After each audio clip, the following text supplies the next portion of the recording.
What's up, New Liberty students?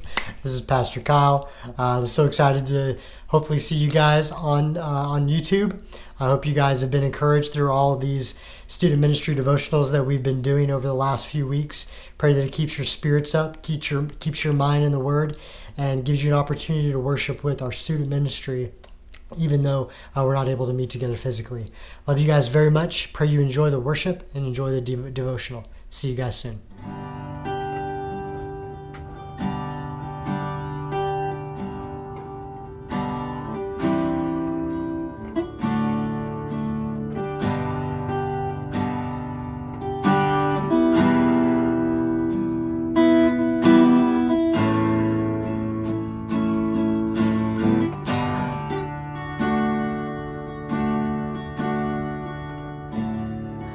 When peace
y'all, how's it going? I'm sure most of y'all know me. My name is Sam Gorman. I'm a senior in the youth group, and I'm here to do the Devo this week. So let's get into it. We're going to be in one of my favorite scriptures, and it's 2 Corinthians 4, 7 through 10. So it's basically saying, "But we have this treasure in jars of clay to show that the surpassing power belongs to God and not to us. We are afflicted in every way but not crushed, perplexed but not driven to despair, persecuted but not forsaken, struck down but not destroyed, always carrying in the body the death of Jesus, so that the life of Jesus may also be manifested in our bodies." So my first point I kind of came across here is that what's being said in these verses right here is so unique. It's stating that no matter how hard we fall or feel defeated, God will always be right by our side to pick us right back up. Through these rough times the world is going through right now, we need to remember that one thing stays constant while other things don't. That's God. He always has and always will be here for us. That's one of the best things about him, is that he's never left and never will leave.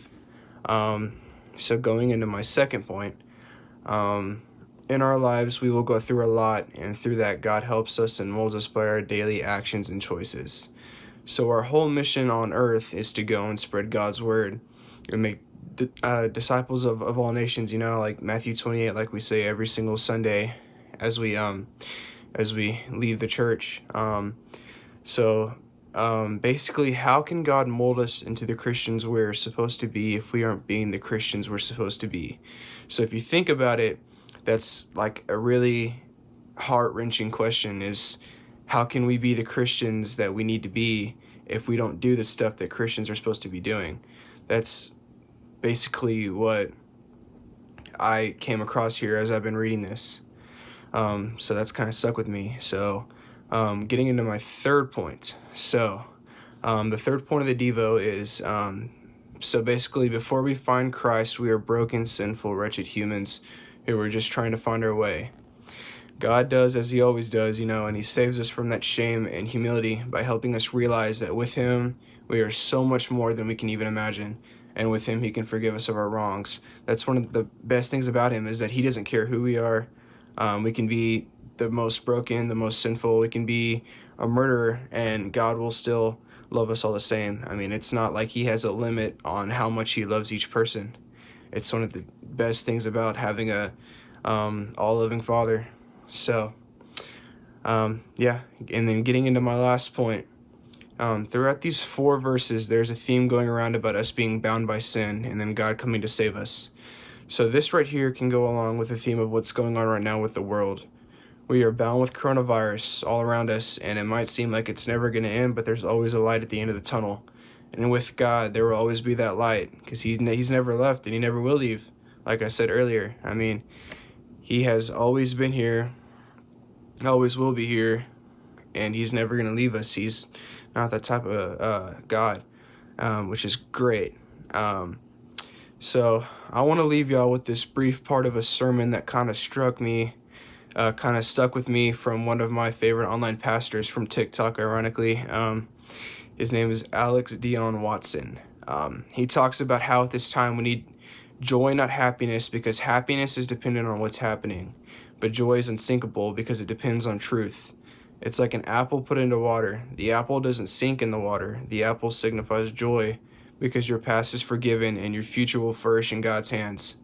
So he's basically saying that our future isn't dependent on us. Our future is dependent on God, and what's going on right now is just temporary. It's not permanent, and that we need to stick with God and we'll flourish with God.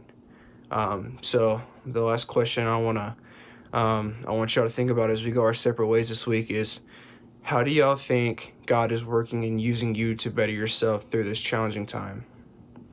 That's the question of the week. Bye, y'all. Y'all stay safe. Don't catch coronavirus, because that's not the play.